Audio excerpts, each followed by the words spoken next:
லூக்காதன சுவிசேஷம் 19ஆம் அதிகாரம் 8வது வசனத்தை வாசிங்க.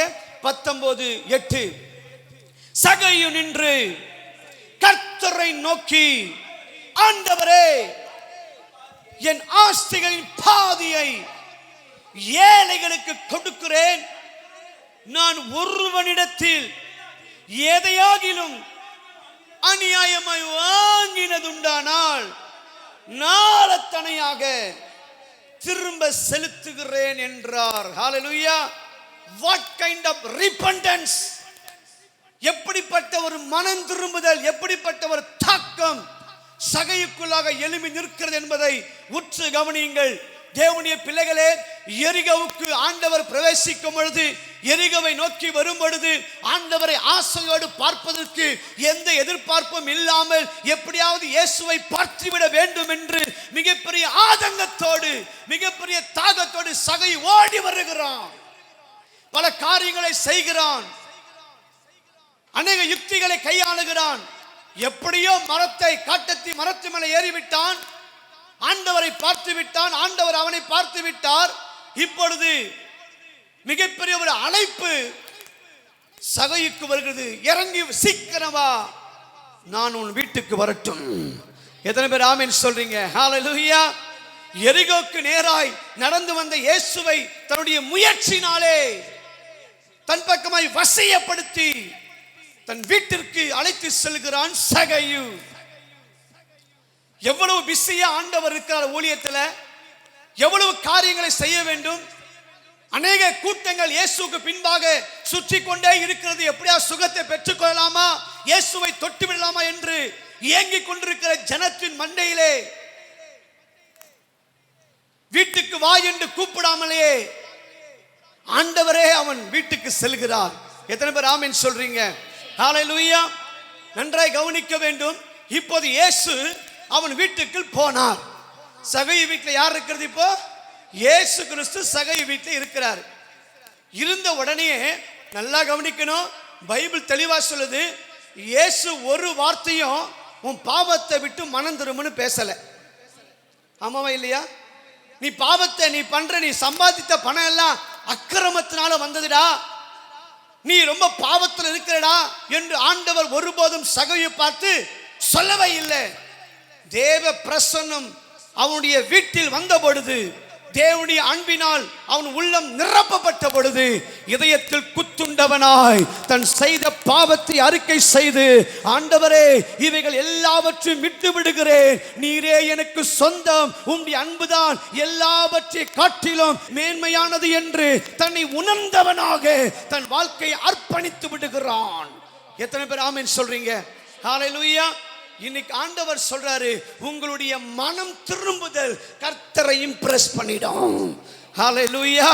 எவன் ஒருவன் தன்னை ஆண்டவர் பக்கமாய் திருப்புவதற்கு முயற்சிக்கிறானோ, தன் காரியங்களை விட்டு கொடுத்து, ஆண்டவர் தான் இயக்கம், இயேசுதான் என்னுடைய தேவை, இயேசுதான் எல்லாவற்றிலும் பெரியவர், இயேசுதான் எல்லாவற்றிலும் மேலானவர் என்று எவன் உள்ளத்தில் இடம் கொடுக்கிறானோ, அவன் தேவனை வசியப்படுத்தி விடலாம், அவன் தேவனை தன் பக்கமாய் இழுத்து விடலாம், அவன் தேவனை மயக்கி விடலாம். எத்தனை பேர் ஆமென் சொல்றீங்க? ஹalleluya. தேவனுடைய பிள்ளைகளே, ஆண்டவர் ஒருபோதும் அவனை கடினமாய் நடத்தவில்லை, பேசவில்லை. அன்பு வந்து நின்னுச்சு, மனம் திரும்ப தானா வந்துச்சு. எத்தனை பேர் ஆமென் சொல்றீங்க? ஹalleluya. இன்றைக்கு தேவனுடைய அன்பு, தேவனுடைய பிரசன்னத்தில் அநேக நேரத்தில் வாழ்கிறோம், உணர்கிறோம். ஆனால் பாவத்தை விட்டோ, தேவன் விரும்பாத காரியத்தை விட்டோ மனம் திரும்புவதற்கு நமக்கு மனசு வரவில்லை. தேவனுடைய சத்தத்தை கேட்கிறோம், தேவனுடைய வார்த்தையை கேட்கிறோம், தேவனுடைய அன்பை உணர்கிறோம். ஆனால் மனம் திரும்புவதற்கு, தன் வாழ்க்கையை ஒப்பு கொடுப்பதற்கு நமக்கு மனது வரவில்லை. சகையுக்கு வந்தது. ஹalleluya. அவன் ஓபன் ஸ்டேட்மெண்டா சொல்றான், ஆண்டவரே, நாளை தனியா திருப்பி கொடுத்துறேன், ஏழைகளுக்கு என் சொத்தை பாதி எழுதி வச்சிடுறேன், கொடுத்துறேன். ஏன் தெரியுமா? முன்னாடி ஐஸ்வர்யம் தான் பெருசா நினைச்சேன். நான் இருக்கிற வேலை மிகப்பெரிய போஸ்டிங் இருக்கு, மிகப்பெரிய போஸ்டிங்ல இருக்கிற நானு. இந்த வேலையை நான் மேன்மையா எண்ணினேன். ஆமா, இந்த வேலையை விட்டா என்ன ஒரு பொசிஷன், என்ன ஒரு மேன்மையான வேலை. என் பணத்துக்கு யாராவது இந்த ஊர்ல இருக்க முடியுமா? என் ஐஸ்வர்யத்துக்கு ஈக்குவலா வேற எவனாவது நிற்க முடியுமா என்று கொக்கரித்து கொண்டிருந்தான் சகையு. பணத்தை குறித்து, பதவியை குறித்து, இருக்கிற அதிகாரங்களை குறித்து கொக்கரித்த இவனுடைய வாழ்க்கையிலே இப்போ ஒன்று தெளிவாய் புரிகிறது. பணத்தை விட, என் அதிகாரத்தை விட, எனக்கு இருக்கிற எல்லா ஸ்டேட்டஸை விட என் இயேசுவின் அன்பே மிக பெரியது, மிக உயர்ந்தது. அந்த அன்புக்கு ஈடாக இந்த உலகத்தில் வேற ஒன்றும் இல்லை என்று அவன் உணர்ந்த போது மனம் திரும்ப ஆரம்பித்தான். இன்னைக்கு தேவனுடைய பிள்ளையே, உன் அதிகாரமோ, உன் அந்தஸ்தோ, உன் படிப்போ உனக்கு மேன்மை அல்ல. இயேசுதான் மேன்மை என்று எண்ணினால் நீ விட வேண்டிய காரியத்தை நிச்சயமாய் விட்டே தீருவாய். எத்தனை பேர் ஆமென் சொல்றீங்க? ஹல்லேலூயா. எதை நாம் மேன்மையா எண்ணுகிறோம் என்பது ரொம்ப முக்கியம். எனக்கு மேன்மை என் படிப்பு தான் அப்படின்னா, எனக்கு மேன்மை நான் இருக்கிற போஸ்டிங் தான், எனக்கு இருக்கிற மேன்மை என் ஐஸ்வர்யம் தான் அப்படின்னா இதெல்லாம் மேன்மையா தெரியாது. இயேசு மேன்மையா தெரிய மாட்டாரு. ஒரு காலத்துல இயேசுவை சந்திக்கிற வரைக்கும் அவன் ஐஸ்வர்யத்தில் மேன்மை உள்ளவனா எண்ணினான். அவனுடைய அதிகாரத்தை குறித்த ஒரு மேன்மை இருந்துச்சு உள்ளத்துல. எது வரைக்கும்? இயேசுவை சந்திக்காத வரைக்கும். இயேசுவை சந்திக்காத வரைக்கும் சகையு தன் வேலையை குறித்து, ஆசையை குறித்து மேன்மையா எண்ணினான். ஆனா இயேசுவின் சந்திப்பதற்கு பிற்பாடு, இயேசுவின் சந்திப்பு வந்ததுக்கு பிற்பாடு சகையுடைய வாழ்க்கையிலே ஒரு தாக்கம் ஏற்பட்டது. என்னை சுற்றி இருக்கிற எல்லாம் அவருடைய அன்புக்கு கீழே தான், எல்லாவற்றையும் நம்முடைய அன்பே பிரதானம் என்று தூக்கி பிடித்த அவனுக்கு மிகப்பெரிய மனம் திரும்புதல் வந்தது.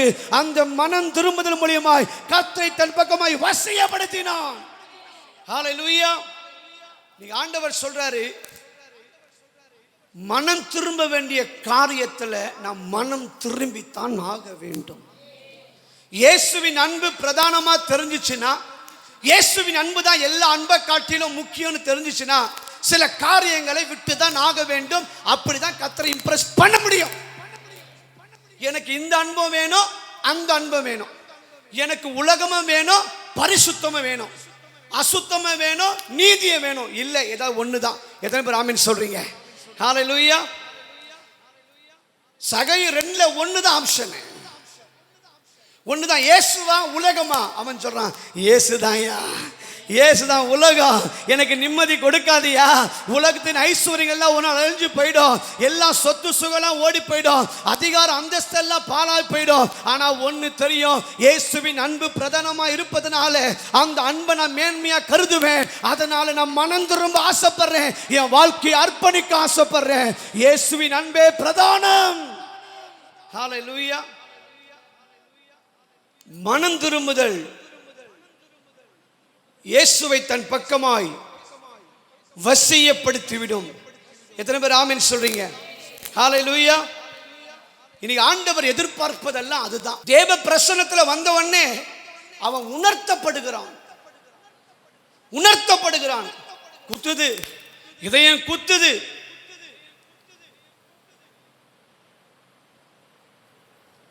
பைபிள்ல நான் படிச்சு பார்க்கிறேன், ஆண்டவர் சொன்னாரா நாளை தனியா கொடுன்னு சொன்னாரா? சொல்லலையே. மனம் திரும்புன்னு சொன்னாரா? சொல்லலையே. அவனா செய்யறான், வாயை திறக்கல.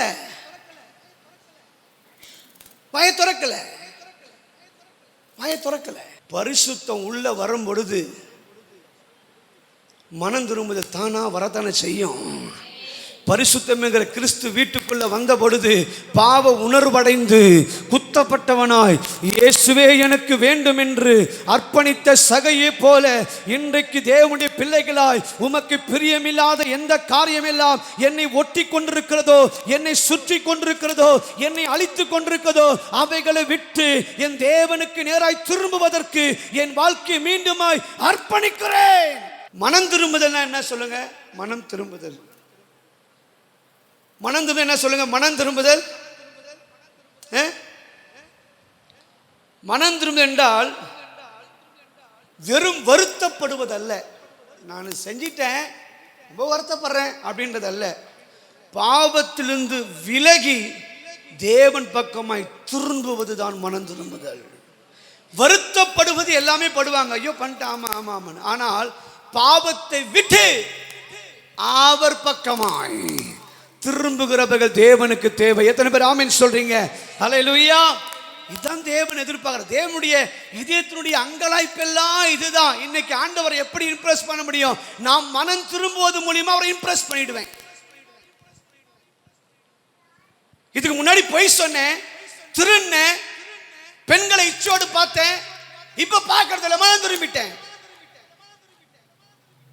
தேவனை துதிக்க மாட்டேன், ஆராதிக்க மாட்டேன், ஜெபிக்க மாட்டேன், கர்த்தரை தேட மாட்டேன், இப்ப அதிகமா தேடுறேன், மனம் திரும்பிட்டேன். இதுதான் மனம் திரும்புதல். ஒரு பெண்மணி விபச்சாரத்தில் பிடிக்கப்படும் பொழுது அநேகர் குற்றம் சாட்டினார்கள். ஆண்டவர் ஒரே ஒரு வார்த்தை சொன்னார், இனியும் பாவம் செய்யாதே. இதுவரையும் பாவம் செஞ்ச, இனியும் பாவம் செய்யாதே. தேவனுடைய வார்த்தை வரும்போதெல்லாம் அதற்கு அர்ப்பணிக்கிறவர்கள் தான், தன்னை விட்டு கொடுத்ததை மாற்றிக் கொள்ளுகிறவர்கள் தேவனை தன் பக்கமாய் வசியப்படுத்துவார்கள். தாவீது பாவம் செஞ்சிட்டாரு.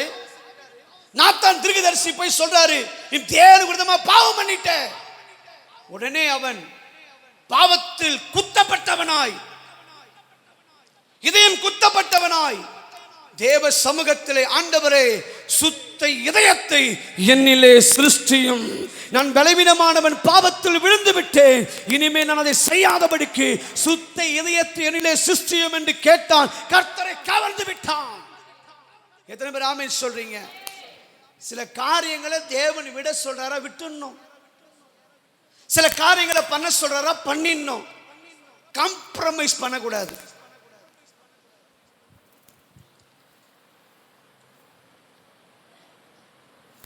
நல்ல மனுஷன் யார் தெரியுமா? நல்ல மனுஷன் சொல்லாமே செய்யணும், உணர்ந்து செய்யணும். எத்தனை பேர் ஆமென் சொல்றீங்க? ஆனா இங்க பல பேர் சொல்லி சொல்லி சொல்லி சொல்லி கூட அநேகர் என்ன பண்றது இல்லை, செய்யறது இல்லை.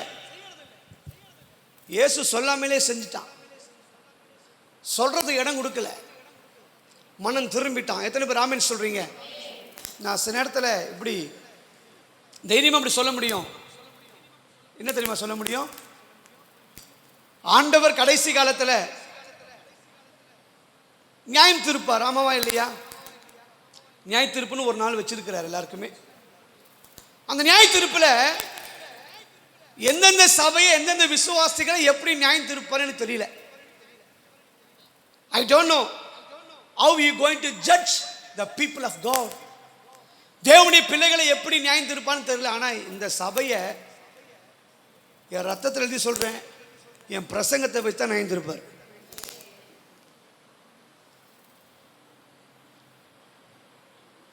இந்த எல்ஆர்சி சபையை ஆண்டவர் நியாயம் தீர்ப்பார் என்று சொன்னால் மறுக்க முடியாத உண்மை.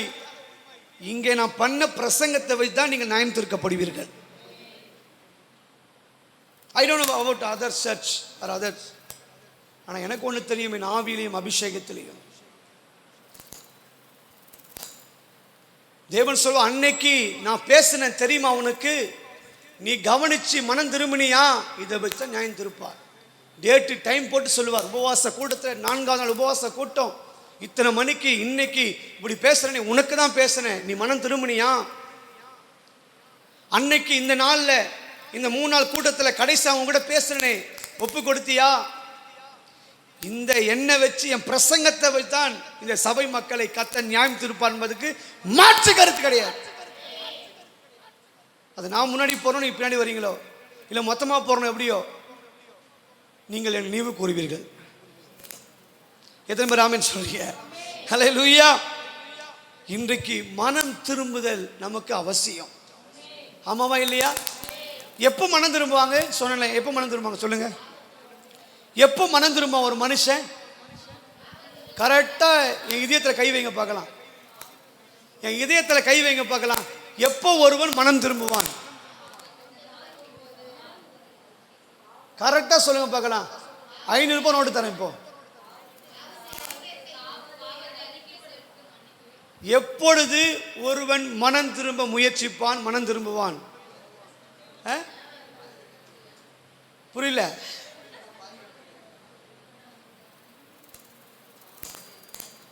பாவத்தை விட்டு மனம் திரும்ப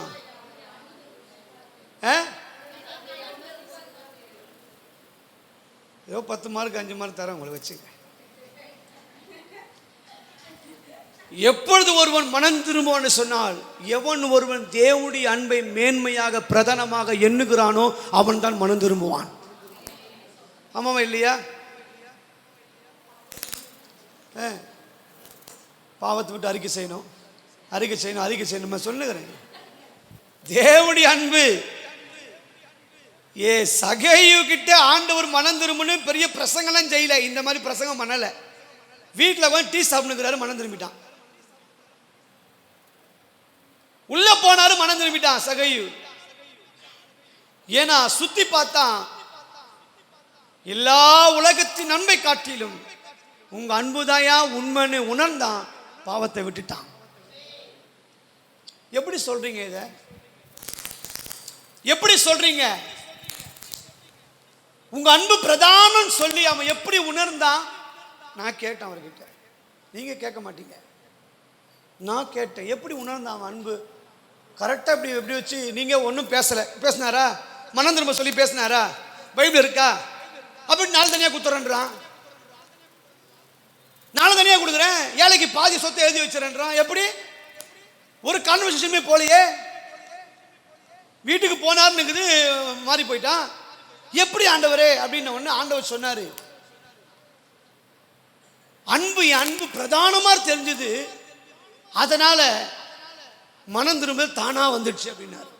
சரி ஆண்டவரே, உங்க அன்பு பெருசுன்னு தர்றதுக்கு என்ன ஆச்சு? அவன் தாக்கம் ஏதாவது ஒரு தாக்கம் ஏற்பண்ணுமா இல்லையா? சில பேர் அடிப்படா திருந்துவான், சில பேர் சொல்லி திருந்துவான், சில பேர் சொல்லாம அடிப்படை திருந்துவான். ஒவ்வொரு கேட்டகரி.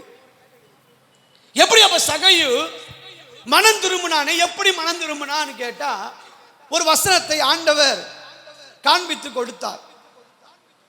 என்ன காண்பித்து கொடுத்தார் என்றால், தேவனுடைய பிள்ளைகளே நல்லா கவனிங்க, வாசிக்க வேணாம், எப்படி கவனிங்க. இயேசு கிறிஸ்து சீக்கிரம் இறங்கி வா, வீட்டுக்கு போலான்னு கூப்பிட்டு போறாரா? 2 பேரும் சேர்ந்து போறாங்களா? போற வழியில ஒரு வசனம் தெளிவாய் சொல்லுது, ஜனங்கள் எல்லாரும் அதை கண்ட யாவரும் இவர் பாவியான மனுஷரிடத்தில் தங்கும்படி போனார் என்று முறுமுறுத்தார்கள்.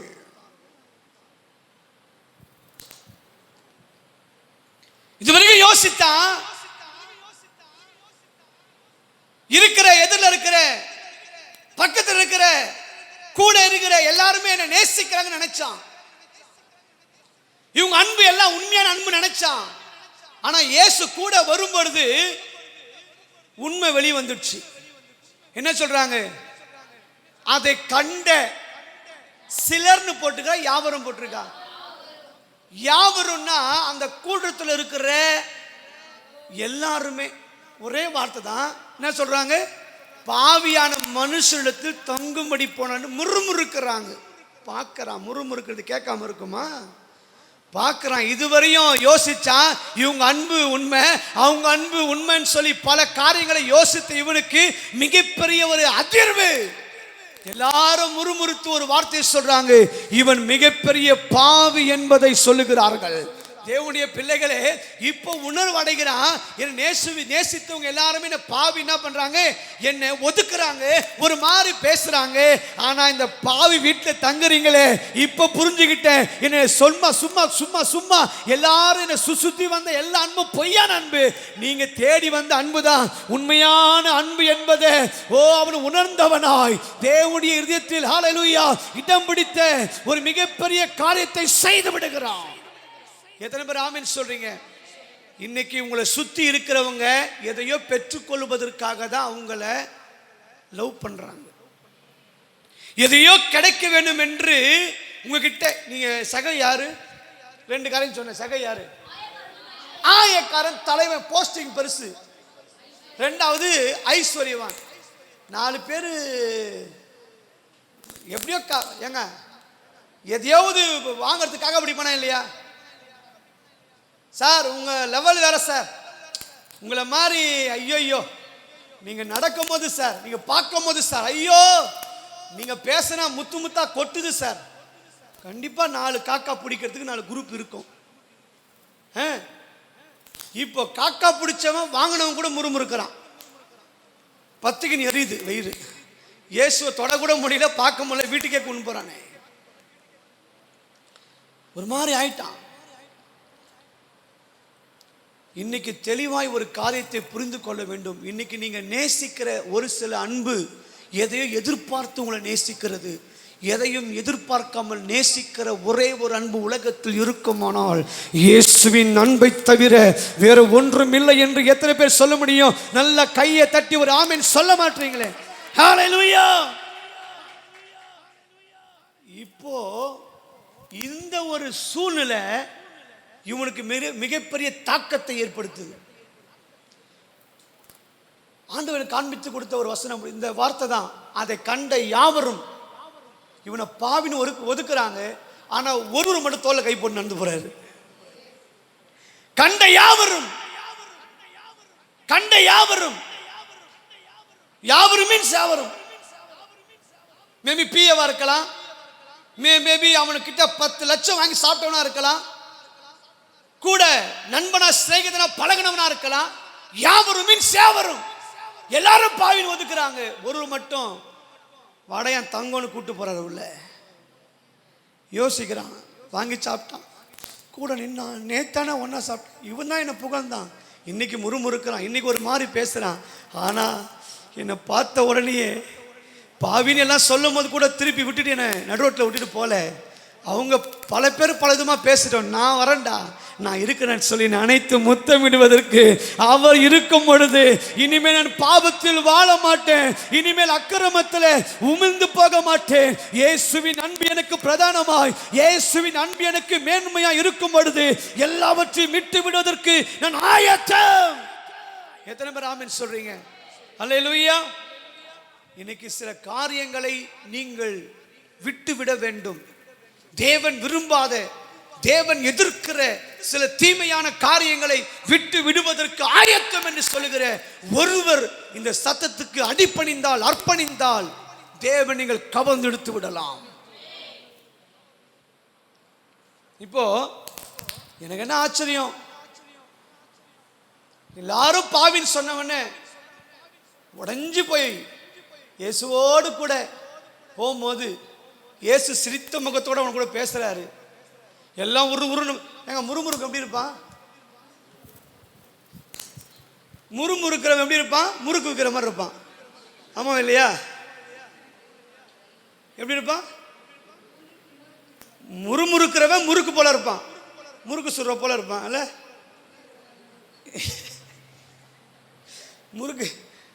முறுக்கு சுடுறவன் அனல்ல சுடுவான்.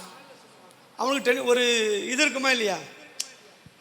ஒரு டென்ஷன் இருக்குமா இல்லையா? அடுப்புல சூடுல அங்கே உட்காந்து சுடுன்னு இருப்பான். நீ ஏதாவது பேசினா திட்டுவாங்களா இல்லையா? வீட்டில் கூட முறுக்கு சுடும் போது பக்கத்தில் போகாதீங்க. ஆமாம், சுட்டு வச்சதுக்கப்புறம் போங்க. நடுவில் டேஸ்ட் பண்ணணும்னு போனீங்கன்னா சூடாக 2 எண்ணெயத்துக்கு தலைமையில் கையில் ஊற்றிடுவாங்க. அப்போ முறுமுறுக்கிறவனுக்கு முகம் எப்படி இருக்கும்? முறுக்கு போல இருக்கும். நல்லா முறுக்கு எப்படி இருக்கும்? சொன்னு இருக்கும். வீட்டில் சுடுற முறுக்கு. இப்போ எல்லாம் உருன்னு பார்க்குறான். இயேசு சிரிச்சு சிரிச்சு பேசுறாரு. யாருக்கிட்ட? சைக்கிட்ட. இவங்க எல்லாம் அப்படி உத்து பார்க்குறாங்க, ஒரு மாதிரி பார்க்குறானுங்க. இவர் சிரிச்சு அப்படியே ஸ்மைல் பண்ணி பேசுறாரு. எரியுது, கப்ப கப்ப கப்ப கப்பன்னு எரியுது, கப்ப கப்ப கப்பன்னு எரியுது, கப்ப கப்ப கப்பன்னு எரியுது. பல பேர் வயிறு எரியிற மாதிரி தான் கர்த்தர் நம்ம இடத்துல சிநேகம் பாராட்டுவார். பல பேருக்கு தலைகால் புரியாது, பைத்தியம் பிடிச்சி ஓடுற அளவுக்கு தான் கர்த்தர் நம்மளுக்கு சிநேகம் பாராட்டுவார், அன்பு செலுத்துவார். அப்படிதான் சகை கிட்ட பண்ணார். சரி, ஒண்ணுமே பேசல, வீட்டுக்கு போனாலும் மனம் திரும்பிட்டாரு, இம்ப்ரெஸ் பண்ணிட்டான். இம்ப்ரெஸ் பண்ணவனுக்கு ஏதாவது கிஃப்ட் தரணும்ல. அடே எங்க அப்பா, ஐயோ ஆண்டவர் சொன்னாரே ஒரு வார்த்தை, இந்த வீட்டுக்கு ரட்சிப்பு வந்தது. ஹல்லேலூயா. சகையும் மனம் திரும்பின உடனே ஆண்டவர் கொஞ்சம் கூட தாமதம் பண்ணாமல் கொடுத்த மிகப்பெரிய ஒரு பொக்கிஷம், மிகப்பெரிய ஆசீர்வாதம், ரட்சிப்பு என்கிற உடைய உன் வீட்டுக்கும் உனக்கும் நான் கொடுக்கிறேன், வாங்கிக்கோ என்று மிகப்பெரிய பரிசாவை கர்த்தர் கிஃப்டாவே கொடுத்தார். எத்தனை பேர் ஆமென் சொல்றீங்க? ஹல்லேலூயா. எவன் ஒருவன் மனம் திரும்புவதற்கு தன் வாழ்க்கையை அர்ப்பணிக்கிறானோ, அழிவில்லாத மகிமையான ஒரு கனமான வஸ்திரத்தை, ரட்சிப்பின் வஸ்திரத்தை உங்கள் மேல் உடுத்துவிக்க ரட்சகர் இயேசு நல்லவர்னு எத்தனை பேர் நம்புறீங்க? நல்ல கையை தட்டி ஒரு ஆமென் சொல்லுங்க பார்க்கலாம். ஹல்லேலூயா. வேற யாரா இருந்தா என்ன பண்ணிருப்பாங்க தெரியுமா? தம்பி உங்ககிட்ட மொத்தம் பேங்க் பேலன்ஸ் எவ்வளவு இருக்கு? எனக்கு பேங்க் பேலன்ஸு அரசியல்வாதி மாதிரி சொல்கிறாங்களே 2000 யாரோ சொன்னார், ஓபிஎஸ்க்கு 7000 கோடி இருக்குதுன்னு. 7000 கோடி அது மாதிரி எனக்கு 7000 கோடி இருக்குன்றான்னு வச்சு உதாரணத்துக்கு சகை கேட்குறாரு. வீட்டில் டீ போட்டு தரான், அன்பா உட்காந்து எல்லாம் பேசிட்டு இருக்காங்க, வீட்டில் எல்லாம் உபசரிக்கிறாங்க. சரிப்பா உனக்கு எவ்வளோ பணம் வச்சிருக்கிற? 7000 கோடி இருக்குது, எனக்கு பெரிய ஐஸ்வர்யவான். சரி அப்படியே நான் வந்ததுனால மல்டிப்ளை பண்ணிட்டு போறேன். 7 7 14 கோடி உன் பேங்க் அக்கௌண்டில் வருவதாக. போ வாங்கிக்கோ, மனம் திரும்ப வச்சுக்கோ, வச்சு நல்லா வாழ சொன்னாரா? ஆனா இந்த காலத்து ஊழியக்காரங்க பல்ல தங்க பல்ல ஆக்குவாங்க, பேங்க் பேலன்ஸை டபுள் ஆக்குவாங்க. ஒரு கார் கொடுத்தா 2 கார் வரும்னு சொல்லுவாங்க, 3 கார் கொடுத்தா 4 கார் வரும்னு சொல்லுவாங்க. ஆமாவா இல்லையா? இந்த காலத்து ஊழியக்காரங்க வீட்டுக்கு போனால் அதானே பிளஸ்ஸிங்கு, நிறைய பேர் பிளஸ் பண்ணதா தானே. ஆண்டவர் அப்படி கிடையாது. காரு பங்களா வீடு ஆஸ்தி இதெல்லாம் அழிஞ்சிருங்க. ஒரு சுனாமி வந்தால் தானா தண்ணியில் அடிச்சுட்டு போயிடும். ஆமாவா இல்லையா? ஒரு வெள்ளம் வந்தா போயிடும், புயல் வந்தா நாசமா போயிடும். ஆனா அவருக்கு தெரியும் இந்த பணம் பொருள் ஆஸ்தி எல்லாம் அழிஞ்சிடும், நான் கொடுக்கிற இந்த மிகப்பெரிய பரிசு நித்தியமாய் அழியாதது, உன்னை உலகத்திலிருந்து காப்பாற்றக்கூடிய இந்த மிகப்பெரிய ரட்சிப்பின் வஸ்திரத்தை நான் உனக்கு இனமாக கொடுக்கிற, வாங்கிக்கொள். எத்தனை பேர் ஆமென் சொல்றீங்க? இன்னைக்கு எத்தனை பேருக்கு இந்த ரட்சிப்பின் வஸ்திரம் தேவை? ஹல்லேலூயா. பணம் போயிடும், அதிகாரம் போயிடும், வேலை போயிடும், என் உயிர் கூட போயிடும். ஆனா என்றுக்குமே அழியாத நித்தியமாய் நம்மோடு கூட இருப்பது தேவன் நமக்கு கொடுக்கிற ரட்சிப்பின் வஸ்திரமே அல்லாமல் வேறு ஒன்றுமில்லை. எனக்கு அதுதான் வேணும். எனக்கு உங்களுக்கு பேங்க் பேலன்ஸ் வேணுமா? ரட்சிப்பின் வஸ்திரம் வேணுமா? சொல்லுங்க. ரட்சிப்பின்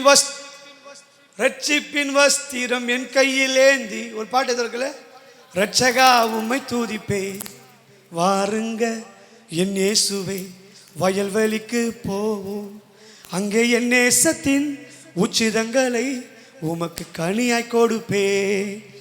அப்போ என்னன்னா ஆண்டவர் சொல்றாரு, சகை வீட்டுக்கு போயிட்டு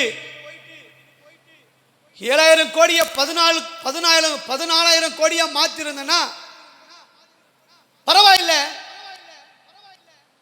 4 காரு வாங்கி வீட்டு வாசல் நிப்பாட்டு இருக்கான், 8 கார் வருவதாக. இன்னும் 4 மாசத்தில் 8 கார் உனக்கு வருவதாக பிளஸ் பண்ணியிருந்தா பரவாயில்ல. அந்த காலத்துல இருக்கிறவன் 4 காரு 8 காரு ஆன மாதிரி வீட்டுக்காரு 4ஆ மாத்திருப்போங்கன்னு கேட்குற ஆளா இருப்பான். அப்ப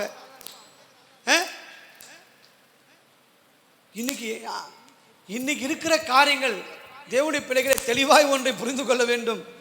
தேவன் எங்கெல்லாம் தம்முடைய பிள்ளைகளை ஆசீர்வதிக்கிறாரோ அவைகள் எல்லாம் ஆவிக்குரிய ஆசீர்வாதங்களால் நிரம்பி இருக்கிறது. ஆனா இவன் என்ன சொல்றான், சகையு இயேசு கிறிஸ்து 7-14 ஆக்கலன்னு ஒருவேளை கொடுத்துருக்கலாம், கொடுக்கல அவரு.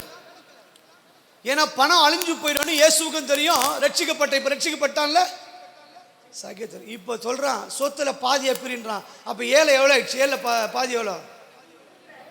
3.5 போதும்ன்றான். 3.5 வச்சுக்கோ ஏழைக்குன்றான். மீதி அநியமானது. அப்போ 3 கொஞ்சம் கழிச்சுங்களேன், இன்னும் 4 தனியாக கொடுத்துட்றானா? என்னதான் வச்சிருப்பான்? போதும் என்கிற மனதுடைய மிகுந்த ஆதாயமே அப்படின்ற மாதிரி பாருங்க. 3 அதிகம் 2 போய் 1 உட்காந்துக்கிறான். போதும். எத்தனை பேர் ஆமென் சொல்றீங்க? இனி கர்த்தருடைய பிள்ளைகள் கர்த்தரை இம்ப்ரெஸ் பண்ணணும்னா தேவன் விரும்புகிற சில காரியங்களை நீங்கள் செய்தே ஆக வேண்டும்.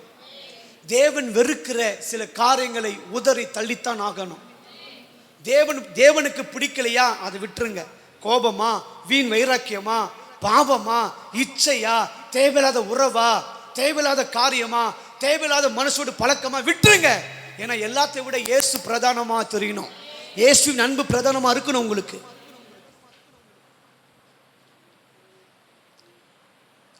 அடிக்கடி சொல்ற ஒரு காரியம் என்ன, இன்னைக்கு அநேக பிரசங்கங்கள் யூடியூப்ல கேட்கிறோம், அநேக டிவியில கேட்கிறோம். ஆனா ஆங்காங்கே பிரசங்கம் பண்றதெல்லாம் நான் சொல்லுவேன், அடிக்கடி சொல்றது என்ன, அநேக பிரசங்களை நாம் கேட்கிறோம், டிவியில, யூடியூப்ல, லைவ்ல ஆங்காங்கே கேட்கிறோம். எல்லாமே அநேக பிரசங்கங்கள் உணர்ச்சிகளை தூண்டுகிற பிரசங்கம், உணர்ச்சிகளை தூண்டுகிற பிரசங்கம். நல்லது, தேவைதான். நான் அடிக்கடி சொல்லுவேன், நல்லது, பரவாயில்ல, தூண்டி விட்டு போங்க. ஆனா ஒன்று சபை புரிந்து கொள்ள வேண்டும், ஒரு ஊழியன் இப்படி பிரசங்கம் பண்ணு வச்சுங்க, நீ தாண்டுவ, நீ ஜெயிப்ப, நீ காரியங்களை பெற்றுக்கொள்வ, ரெட்டிப்பான ஆசீர்வாதங்கள் உனக்கு வரும், 2 கார் வரும், பங்களா வரும், உடனே கைத்தட்டி அல்லேலூயா ஆமென் சொல்றோம். ஆனா அந்த ஊழியக்காரன் இதை எதை பண்ணினால், நீ எதை செய்தால் வரும் என்பதும் சொல்லி கொடுக்கணும். எத்தனை பேர் ஆமென் சொல்றீங்க? மொட்டை தலையை குட்டையில விழுந்த மாதிரி இருக்குது பிரசங்கெல்லாம். நம்மளுக்கும் அப்படியே நல்லா இருக்கும்ல, வருது வருதுன்னு என்ன 10 ஆமீன் படம் கூட வராது. ஆமாவா இல்லையா? நீ தாண்டிடுவே, உன் பக்கத்தில் இருக்கிறார், உன் கையை பிடிச்சு தூக்குறார். எப்பொழுது தூக்குவார்? எதை செய்தால் உன்னை ஆஸ்வதிப்பார், எதை பண்ணினால் உனக்கு வரும் என்பதையும் ஒரு ஊழியக்காரன் சொல்லி கொடுத்தா விசுவாசிகள் ஆத்துமாவிலே பலன் கொண்டு வீர கொண்டு கர்த்தருக்காக எழும்ப முடியும். வருகிற எல்லா பாவத்துக்கும் விரோதமாய் செயல்பட முடியும். அப்ப இன்னைக்கு என்ன அநேக பிரசங்கள்லாம், கார் 2 கார் ஆகுது, 4 காரா வருது, பல்லு தங்கப்பல்லாவது, பர்ஸ்ல பணம் வருது, இதை பற்றி பிரசங்கம் பண்றி, நீ தாண்டுவே, ஜெயிப்பே, சமாளிப்பே, இதெல்லாம் பண்ணுவேன். நல்லது சார், நல்லது. ஆனா எதை செய்தால் தாண்டுவோம், எதை பண்ணினால் பெற்றுக்கொள்ளும் என்பதையும் எவன் ஒருவன் கற்றுக் கொடுக்கிறானோ அவன் தான் உண்மை ஊழியன், தேவனுடைய இதயத்தை நன்கு அறிந்தவன். ஹல்லேலூயா. இப்படிப்பட்ட பிரசங்கத்தை கேட்கிற விசுவாசிகள் தான் தேவனுக்கு வைராக்கியமாய் செயல்பட முடியும். காற்று வந்தாலும், புயல் வந்தாலும், வெள்ளம் வந்தாலும், எந்த விதமான காரியங்கள் எதிர்த்து வந்தாலும் அதை ஜெயமாய் எதிர்த்து நிற்க முடியும். அதனால சொல்லுவேன், எப்பவுமே அதிகமா சொன்ன காரியம் என்ன, உங்களை கண்டிக்கிற பிரசங்கத்தை அதிகமா கேளுங்க. டாக்டரே சொல்லிட்டாங்க சுகர் ரொம்ப சாப்பிடக்கூடாதுட்டாங்க. சொன்னாங்களா இல்லையா? சொல்றாங்களா இல்லையா? சுகரு நல்லதில்லை உடம்புக்கு. டெய்லியும் 1 கிளாஸ் சுகர் சாப்பிட்டு இருக்கும். ஒரு கிளாஸ் இன்னைக்கு ட்ரை பண்ணலாமா நம்ம எல்லாரும்? ஒரு கிளாஸ்ல ஃபுல்லா சுகர் கொட்டி நல்லா சாப்பிட போறீங்க. 1 மாசம் 30 நாள் ஒரு கிளாஸ், சின்ன கிளாஸ் ஃபுல்லா சக்கரை. எப்படி இருக்கும் உடம்பு? சொல்லுங்க, எப்படி இருக்கும்? ஒரு கிளாஸ் ஃபுல்லா சுகர் சாப்பிட்டீங்கன்னா என்ன ஆகும் உடம்பு? வியாதி வரும், சுகர் வரும், அப்புறம் கிட்னி போயிடும், அப்புறம் உடம்பு நல்லா பருமன் ஆயிடும், எல்லாமே நாசமா போயிடும். ஆமாவா இல்லையா? இன்னைக்கு அநேக பிரசங்கங்கள் அப்படிதான் கிளாஸ் கிளாஸா ஊத்துறாங்க சுகர். நல்லா குடிச்சு குடிச்சு அப்படியே சுகரா இருக்குது. ஒரு நாள் ரொம்ப ஆபத்துல வந்து நிற்கும். ஜாக்கிரதை. அப்பப்போ கடினமான பிரசங்கங்கள், உங்களை சரி செய்கிற பிரசங்கங்கள், உங்களை கர்த்தர் அண்டையில் சேர்க்கிற பிரசங்களை அதிகமாய் கவனியுங்கள், கேளுங்கள், அதை நடைமுறைப்படுத்துங்கள். அதான் உங்களை பரலோகம் கொண்டு சேர்க்கும். சகையு இயேசுவோடு போகும்போது அதை கண்ட யாவரும் முறுமுறுத்தார்கள். என்ன பண்ணாங்க? நீங்க சொல்லுங்க, என்ன பண்ணாங்க? என்ன பண்ணாங்க? நீங்க ஒரு ஆபீஸ்க்கு போறீங்க, வீட்டாண்ட இருக்கிறீங்க, யாரோ ஒருத்தர் உங்களை பார்த்து அப்படியே முறுமுறுத்துனே இருக்கிறாங்க. எப்படி இருக்கும் உங்களுக்கு? சொல்லுங்க. பயங்கர கோபமா இருக்குமா இல்லையா? உன் வீட்டு அபகரிச்சனா, அவரு என் வீட்டுக்கு வர, உனக்கு என்னடா முறுமுறுப்பு? ஆமாவா இல்லையா? எல்லாருமே ஊன்னும் போது பயங்கர டென்ஷன் ஆயிடுச்சுங்க. டென்ஷன் ஆயிட்டான் சகை, பயங்கர டென்ஷன். இயேசு கிறிஸ்து பேசும்போது கூட மைண்ட் அங்கே தான் இருக்குது. ஏன்னா காதில் கருன்னு முறுமுறுக்கிறானுங்க. வீடை சுற்றி வந்துட்டானுங்க வேடிக்கை பார்க்கறதுக்கு. என்ன பண்ணுறாரு அவங்க வீட்டில்? இவன் டீ போட்டு தராரா, ஹார்லிக்ஸ் போட்டு தராரா? இவர் கொஞ்சமாக குடிக்கிறாரா, அதிகமாக குடிக்கிறாரா? சோபாவில் உட்காந்துக்கிறார், எங்கே உட்காந்து எட்டி பார்க்குறான். ஏசு எங்கே உட்காந்துக்கிற? ஒரு கூட்டம் சுற்றுது இல்லை, ஒரே டென்ஷன், முறுமுறுக்கிறான். இப்போ நடந்த காலம் தெரியுமா?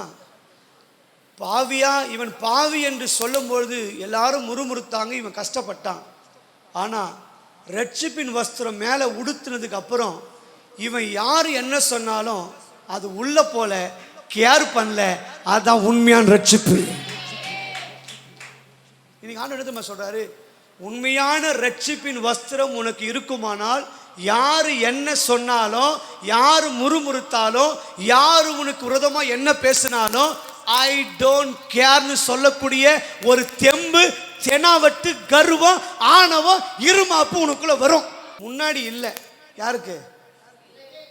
ரட்சிப்பின் வஸ்திரம் சொல்லிட்டு வெளியே போனார் பாருங்க, கிருகிருன்னு நான் சிரிச்சுனே போறான் ஆளு. எல்லாம் டென்ஷன் ஆகுது. என்னடா இவ்வளோ சொல்லியும் சிரிக்கிறான்? ஏன்னா போகும்போது பழைய மனுஷனா போனேன், உள்ளேருந்து வெளியே வரும்போது ரட்சிப்பின் வஸ்திரத்தை உடுத்து விற்கப்பட்டு புதிய மனுஷனாய் பிறந்து வருகிறேன். எத்தனை பேர் ஆமென் சொல்றீங்க? ஹல்லேலூயா. இன்னைக்கு இப்படிப்பட்ட ஒரு வாழ்க்கையை எத்தனை பேருக்கு வேணும்? ஆமென். ஏசப்பா விடுனா விட்டுணும். எப்போ விடுவீங்க? இப்போ கேட்குற கேள்வி கரெக்டாக சொல்றீங்க பார்க்கலாம். எப்போ ஒருவன் மனம் திரும்ப முடியும்? எப்போது மனம் திரும்புவான்?